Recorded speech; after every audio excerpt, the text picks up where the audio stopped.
Welcome, everyone, to the Clocking Out Podcast. It's a show about people who share their own personal journey that include making bold choices to clock out of situations, to follow their dreams of career fulfillment, and to live their best, their most authentic lives. I am your host, Raymond Lee, and this podcast could not be possible without the support of Career Minds. Today, I'm excited to welcome Wes Ehnert, who also goes by the name Wes Carfi, and I'll describe a little bit more about that later. But at an early age, Wes dreamed about being an entertainer. He played music, he played the guitar, he was a comedian, and quite frankly, he just loved to perform for others. After determining that he wasn't going to be a performer, he decided to pursue a long career in sales, which he excelled at, but he always left the performer itch unscratched. Later in his career, Wes clocked out of sales to become an executive and career coach, helping hundreds of people identify their best, most authentic selves. So in this episode, Wes shares his journey that has led him to recently getting back into performance, stand-up comedy, and living his best, most authentic life. And I'm going to share a little bit more about how he evolved to Wes Carfi. So without further ado, please enjoy Wes Carfi and his clocking out story. Wes, welcome to the podcast. It's great to see you, my friend. Raymond, thank you. Great to be here, my friend. Yeah. So for context, you and I have been knowing each other for many years now. And first of all, I'm excited for two reasons. Number one, you have your own clocking out story, which I feel like is really cool in terms of your career journey, the pivots that you've made. But the other thing is you've been coaching for Career Minds now for several years, and you're on the side where you're coaching individuals through their own personal journey, their own clocking out. And so I'm excited to learn more about your personal clocking out story, as well as how you're impacting individuals' lives on a regular basis. Yeah, well, happy to talk about that. It's what makes the work so enjoyable. Yeah, absolutely. So what I like to do, Wes, is have our guest share a little bit about their origin story. So why don't you tell us, where are you from? Where'd you grow up? And I know you come from a very big family, so I'm interested in digging into that a little bit. But yeah, why don't we get started? Sure. I come from, as you said, a big Italian family on my mother's side. Grew up really on my mother's side because my father was out of the picture very early when I was 2. So I'm half Italian, half German. My mother's all the Italian. So I grew up with this big Italian family in New Jersey. My mother had 3 sisters and 5 brothers, which made for about 40 plus cousins. So it's a big family. So it sounds like your parents separated at an early age, and you were primarily raised by your mom. And Correct. Really single mom situation. 1 older sister. So just my immediate family is my mother taking care of and growing up me and my older sister, who's about 5.5 years older, in the immediate family. So Wes, tell me what your mom did for a living. My mom grew up in a household where the objectives given to her as a female were go and get married, go and be a wife, go and have children, go and be a mother. There was no idea given to her of being, industrious and, and being professional or anything. So she just would have jobs. She had factory jobs. At some point, she actually went to school for what they called at that time key punching, which was a skill, like office skill, and that became a thing she did for a while. But there was no career idea. She never went to college. I think she finished high school, but I'm not even sure. She was working, taking care of her little brothers and sisters before she knew it. Like that was what they did. Survive, work, make money, help the household, and go get married. Yeah, it sounds like your mom had a lot of discipline around the work that she did. She found work but didn't really necessarily seek like meaning and passion and anything like that would impact you or your sister. And it probably, she was dealing with a lot of the separation that came with, separating from your dad at an early age. So she went right into, taking care of you and your sister. So when did you really start to, yeah, so what did you want to be when you grew up? When did you realize what Wes was going to do? Like really, what was your dreams? What did you enjoy doing? I think I knew the answer to that question. What are my dreams? What do I enjoy doing? Well, before I made some decision about what my career would be. The Mm, decision came later when I was about 19 that I would be in sales. But that was really out of what I told you. There was a lot of survival. So this was make enough money to take care of yourself, not mm, be in poverty.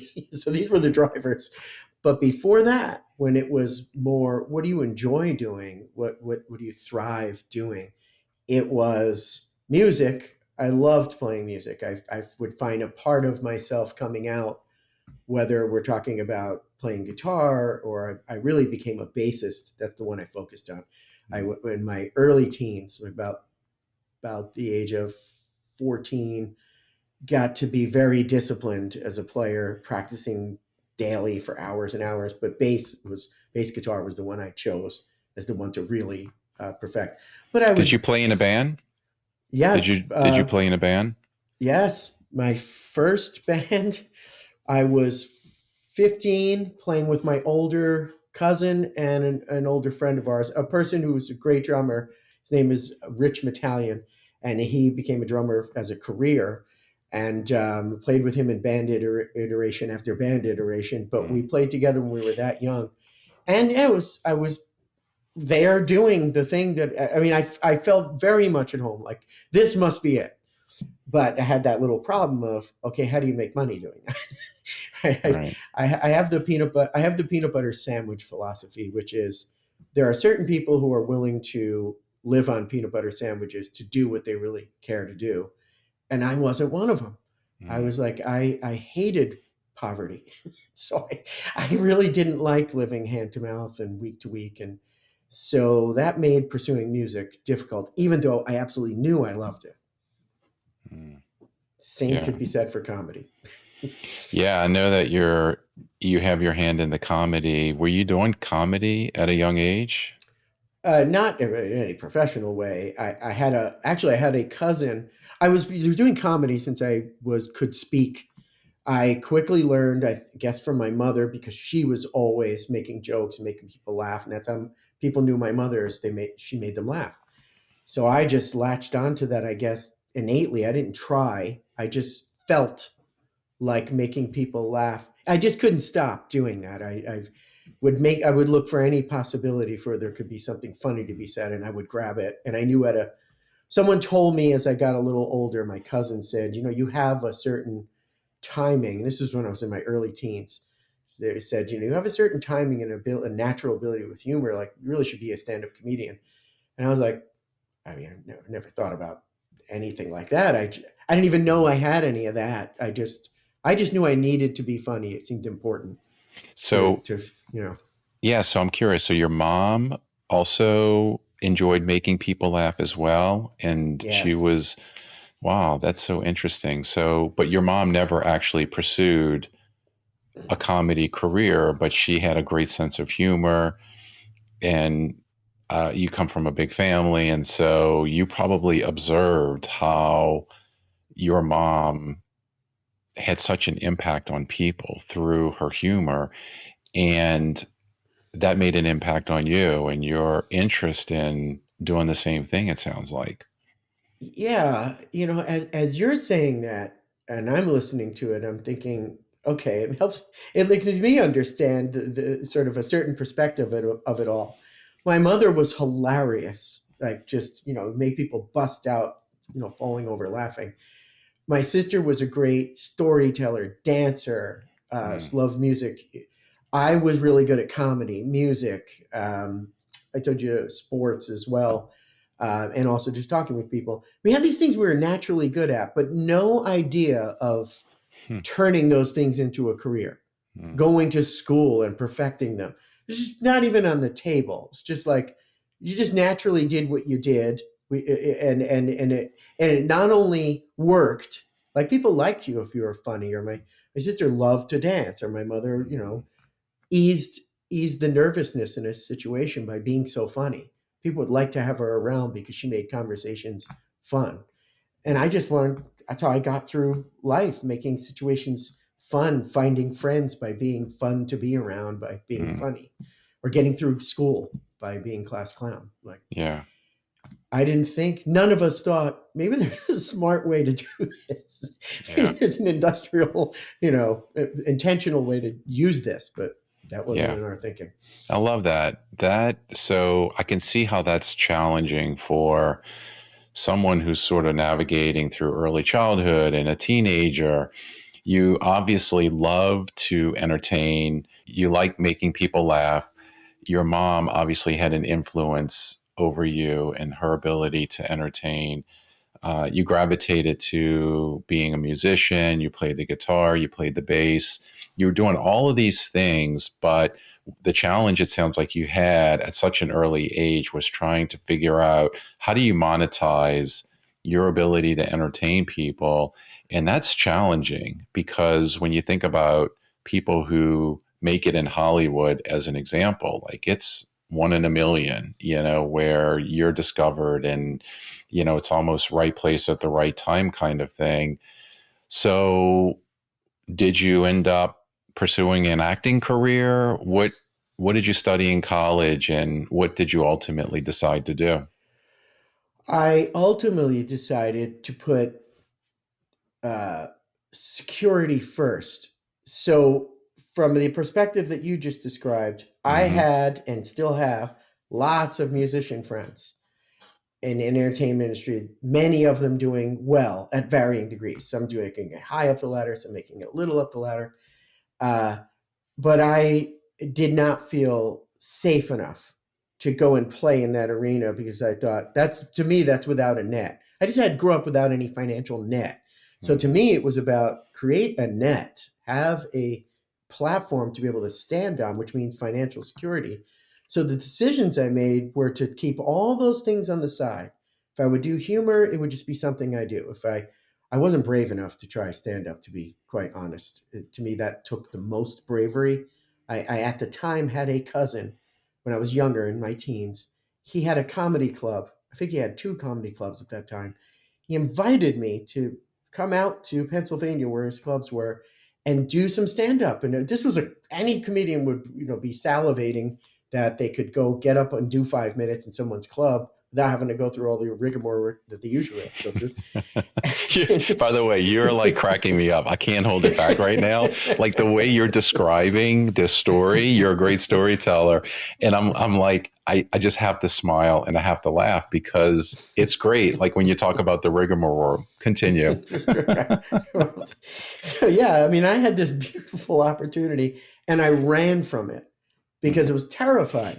The idea of standing up and doing stand up was terrifying to me, more than being on a stage as a musician, which I hadn't tried yet either. Being on Yeah. a stage, a musician, is one thing. Being in a band, that's one thing. But being willing to book a show and present, another story. I didn't do that till I was 21.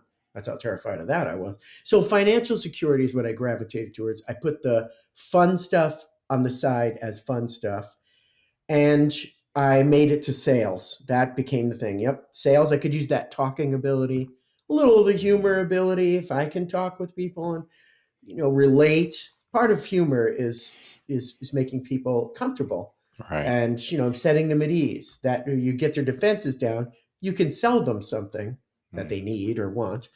If you can, disarm them. And humor is actually, being able to talk to people and having humor helps you disarm people. So, Wes, I'm really curious. Who is the comedian that you sort of looked up to when you were at a young age, and who did you aspire to be? Was there anyone in particular that you looked up to?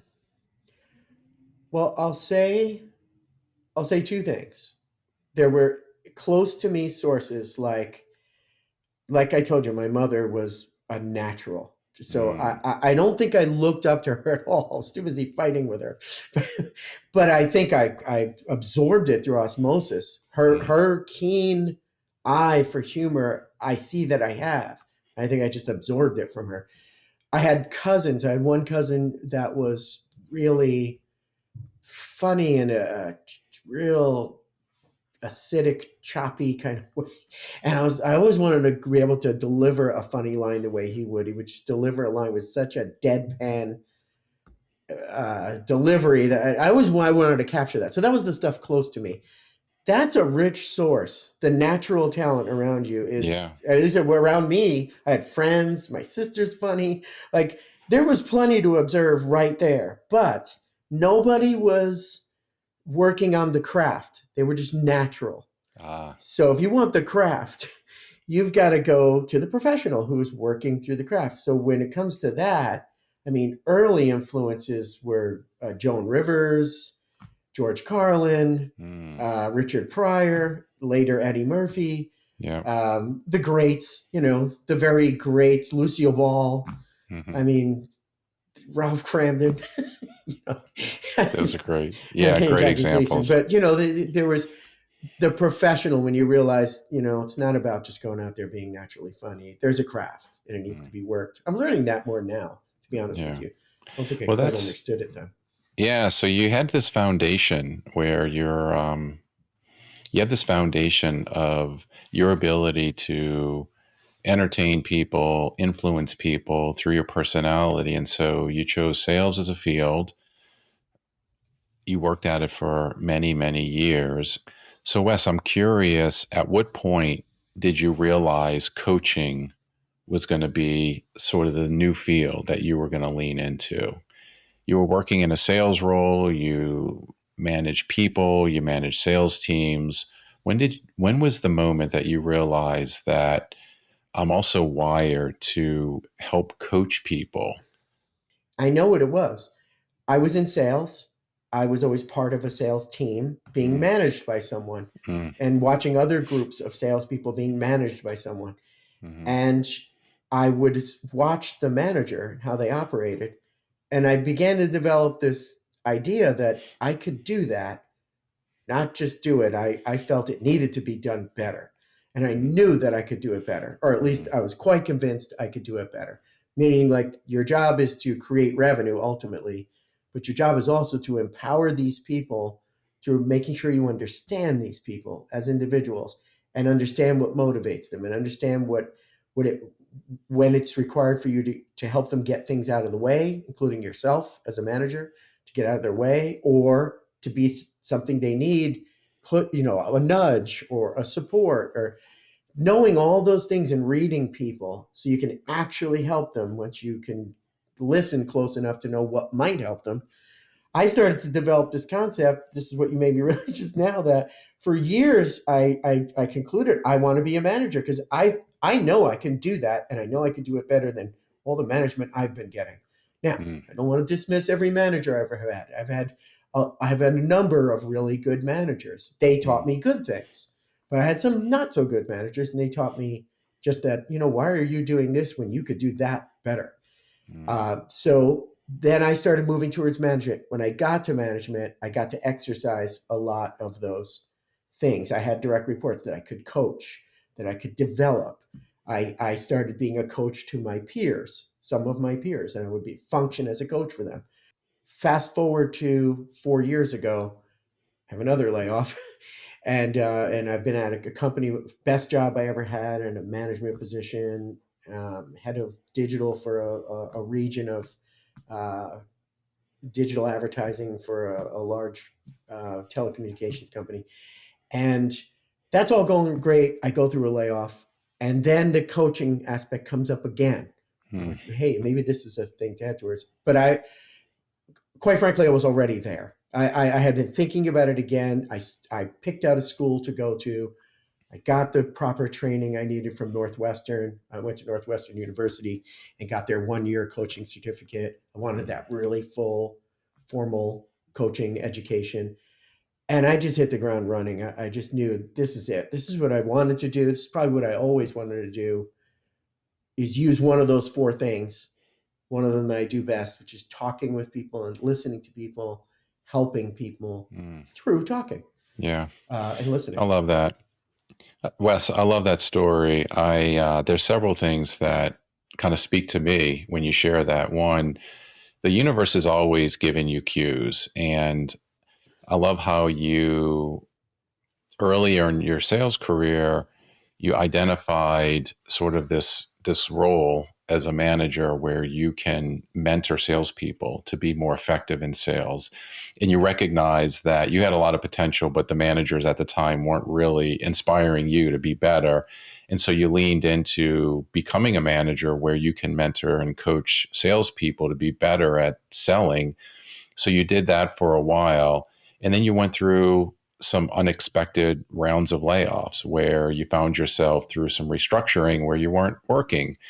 And you started to sort of have this visual of you being a coach full time in coaching people, whether it's people in sales or other job functions to be better leaders. And the convergence of all of those things together, it took a couple of rounds of layoffs for you to say, okay, this visual of the universe sort of giving you this new pathway has become so clear, and it sounds like you listened to it and it was like, you know what, it's time for me to make a pivot. It sounds like the layoffs that were occurring sort of led you to working as a coach full time, and my sense is that there was training that you had to get over that period of time for you to get your coaching certifications. You went back to school, and now you're a coach. You're working in a coaching role. You're helping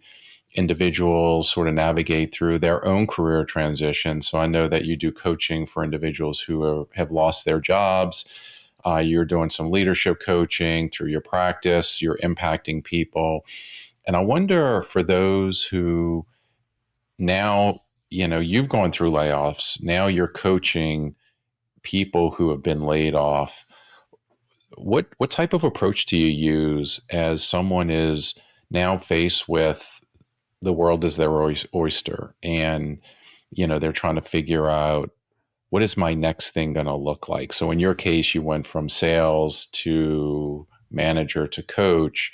A lot of people that you're working with that have lost their job, they're now faced with this great opportunity to figure out what's my next thing going to be. And I guess, what type of approach do you use when you're in that situation with someone?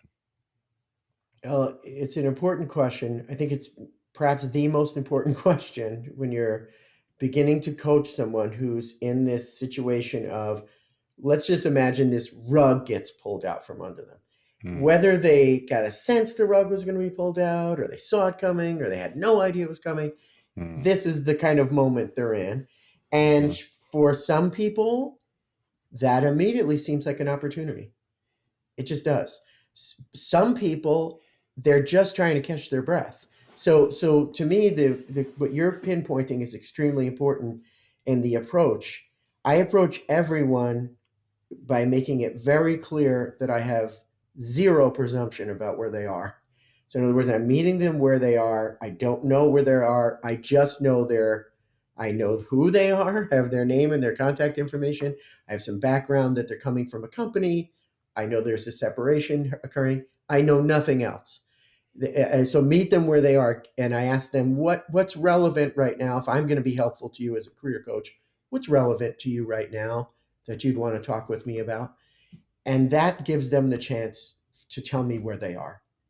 So we have to meet there. Let's meet them where they are in that moment. So there are three questions I asked them. The first one is what I just told you. Given that I'm going to try to be a helpful career coach to you, what's helpful for us to talk about? Once they do, it's usually they give me the background of what happened, how they got here, some of the thoughts Hmm. or feelings they're having.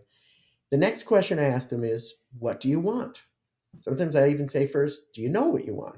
Okay, what? What is it? And depending on that question, sometimes people have a ready to go answer. Sometimes they say, I don't know. As you can imagine, maybe they've got that answer, maybe they don't. Right. Either way, often I get the sense that the answer they give me isn't really what they want. They didn't answer the question of what do you want. They answered the question, what do you think they should, what do they think they should do right now is what they're answering. So if I hear that, something I go, well, this is what I do, so I'll keep doing this. When I hear something that sounds like you're not really telling me what you want, you're telling me what you think you should do, I then ask them what I call the magic wand question, which is really stems from something that I've heard years ago, the lottery question. And the magic wand is I say to them, I'm going to give you a magic wand, let's say for 60 seconds. And I just want you to take the magic wand. You can't do anything else with it but create your next opportunity. Now that's based on the old lottery question, which went like this. You ask a person, what would you do if you won the lottery? And they, of course, will tell you, well, I would, I'd buy this particular car. I'd quit my job tomorrow, or I'd keep working my job, but I would travel. And they give you all those things that they've thought about when they're on their way to the lottery ticket store. But then you have to ask them, okay, so then you'd buy this, you do that. Get through this first round of things that you know you would do, that you've thought about. Now, I what love would you where do? this has gone. I love where this has gone. Yeah, because what's next is, all right, if we get real about this, what are you going to do with your day to day? And we get past all these buying things. You've got $400 million. You can't even spend it all. Then what? What are you going to do day to day? What are you going to do with your weekends? What are you going to do on Monday mornings? And then once you ask them that question and they're past the buying stuff and all that, usually they have no idea. But sometimes they do. But whatever the answer is, that's a nugget now we can work with. So if they say, I don't know, I guess I'd probably be gardening because that's what I love to do. Oh, well, now we have something because that's actually something you actually want. So now, does that mean you're going to go own a nursery? Is your next thing? I don't know, but I know we know something. We know you like gardening, which means we know you maybe are going to look for a career in that. Maybe short term, maybe long term. Maybe it's just you want to be outdoors. Maybe it's a thing to know. Maybe you want to work, with your hands, like rather than on spreadsheets. Like, what can we learn from what you would do once you won the lottery and you got past all those initial answers?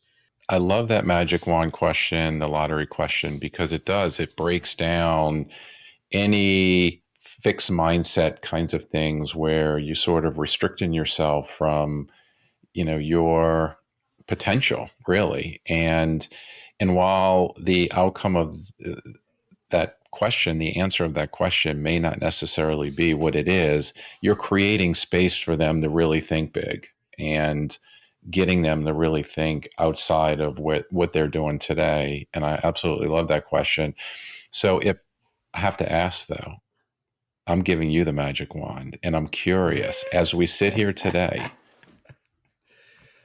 you've gotten through all of the, spending money, buying your mom a beautiful home, whatever the case may be, you have the magic wand. What is Wes going to do differently today than you were doing? Oh, I didn't see that coming. Uh, you know what I would be doing? I can tell you. I'd be doing what I'm doing right now. So that's an interesting because I tell you, there's not another point in my life where I would have answered that way. But at this point, I will answer it that way. I would I would continue coaching people. I would continue my practice because I'm helping people, and then I would not stop doing that, helping them in my current format of coaching, and I wouldn't stop doing that. I'm also playing music in a part-time situation where I'm playing bass and guitar, singing with another person. It's a duo, and we might turn into a trio, and it's really fulfilling. I would keep that going. Uh, I started doing stand-up comedy 3 weeks ago. So it took me all this time to this Wow. age, to this point, to be willing to go, as comedians have termed it, to go die out there on stage. You have to be willing to go die out there, I which I couldn't was imagine. so terrified to do, but I did. I was willing, and I did die out there. I had my bombing already more than once, but now that I know that and have felt it, and I'm now already trying to figure out how to do it better, I would keep doing that. So I would do three of those four early things because I don't see myself in a competitive sport scenario. I'd love to, but I don't see how to pull that one off. So I would keep doing the three things that I'm doing, but just probably you guys have more freedom to do it. So I do what I'm doing now, which is Mm. feels kind of nice to be able to say that. Uh, I'm glad you asked me that. So, Wes, I absolutely love that that you're doing the things that you dreamt to do when you were young, and you had this inspiration from your mom to make people laugh. You chose a career for economic reasons to have stability and start to earn an income, and you clocked out of a that corporate kind of role. You got some experience in really helping people be the best salesperson that they can be, and you realize I am really wired to help people, and you've gotten to a place where you're absolutely fulfilled in the work that you're doing. And it's so inspiring because now that you've found your place, like you're truly living your most authentic self. You're doing the work that you were called to do. And now that you have this stability in this work, you're creating space for you to do the things that you've always dreamt to do, which is playing music, standing on stage, making people laugh as a stand-up comedian.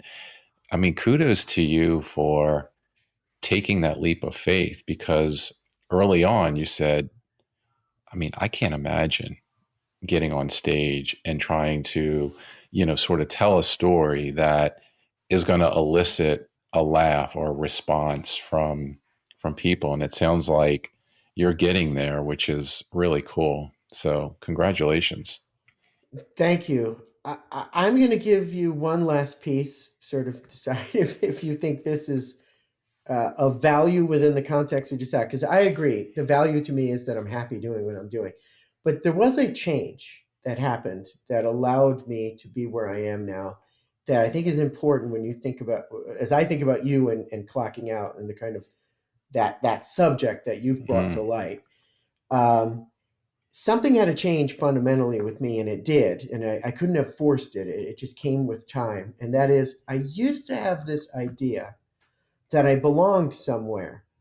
And even though I had like those four things I really love to do, I still didn't know where that somewhere was that I belonged. Like I was a puzzle piece, and Mm, sooner or later I'd figure out where the puzzle piece goes. mm, And I found out through life that I spent most of my life trying to jam that puzzle piece into various puzzles, and it never would quite fit.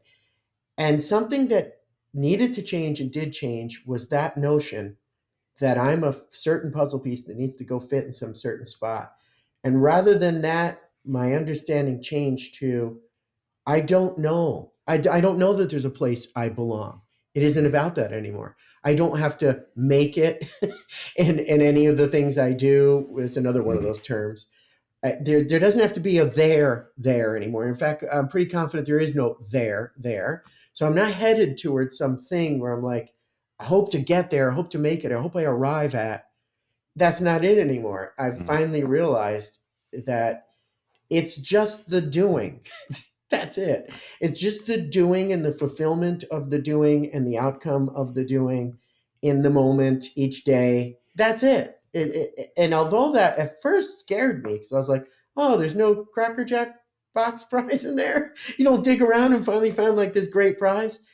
Now I'm relieved by that. I yeah. don't have to dig my hands through all that sticky stuff to find some thing that really doesn't exist. What Hmm. matters is fulfilling yourself and helping other people, like making a difference with other people, make a difference with yourself each day, and that's enough.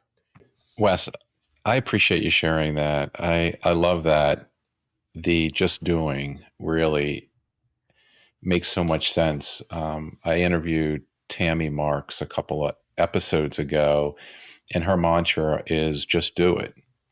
And she was sort of trying to figure out the same things. It's like, where do you, trying to like solve for everything. And you spend so much time just trying to figure out solving. If you just go into doing mode, you're going to learn, you're going to make mistakes, it'll get messy, but you're going to figure things out. And I love how, I mean, when you and I met and you were going through this kind of transition of coaching, you were sort of like, okay, how do I put these pieces together? but then you were like, you know what? I'm going right into doing mode. And look at you now, years later, you're doing so much, which is super cool.